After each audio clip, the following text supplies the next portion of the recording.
শরীফুল রাজের শুরুটা হয় ২০১৬ সালে 'আইসক্রিম' সিনেমার মধ্য দিয়ে। তবে এটি বলতে পারেন যে একদমই তখন তিনি নতুন। তার আসলে আ ম্যাচুরিটি আসে হচ্ছে ২০১৯ সালে যখন মুক্তি পায় 'নডারাই'। বেশ ভালো আমি বলব যে তিনি প্রধান রোলটা পান। তার বিপরীতে ছিলেন সুনেরা। তবে সবার যে নজর কাড়া সে ধরনের একটা সিনেমা তিনি আসেন কিন্তু ২০২২ এ তার এই সিনেমা মুক্তি পায়।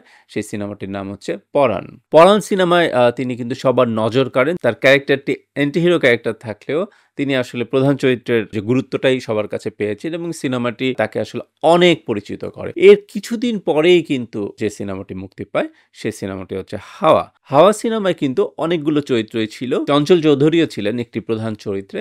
কিন্তু শরীফুল রাজ তার স্বভাব সুলভ যে একটা কারিশমা আছে, তিনি কিন্তু নিজেকে মেলে ধরেন এবং শরীফুল রাজেরও একটা ফ্যান বেস তৈরি হয়ে গেছে এবং শরীফুল রাজের আরেকটি যেটি একটা সুবিধা, সেটা হচ্ছে পুরোনো দিনের যে কমার্শিয়াল সিনেমার নায়কদের যে একটা ছাঁচ, তার মধ্যে কিন্তু সবই আছে। তিনি কিন্তু দেখতে বেশ লম্বা-চওড়া, তিনি গান লিপ করলেও ভাল লাগে। তাকে সব ধরনের চরিত্রে আসলে ভালো লাগে। এটি আসলে কমার্শিয়াল সিনেমার হিরোদের একটা ভালো গুণ এবং তিনি কাজল রেখা করেছেন, সেখানেও তাকে মানিয়েছে। তিনি যখন আবার দেয়ালের দেশ করেন বুবলির সাথে, সেখানেও তাকে মানায়। তার গুণীন সিনেমা তিনি করেছেন পরীমনির সাথে।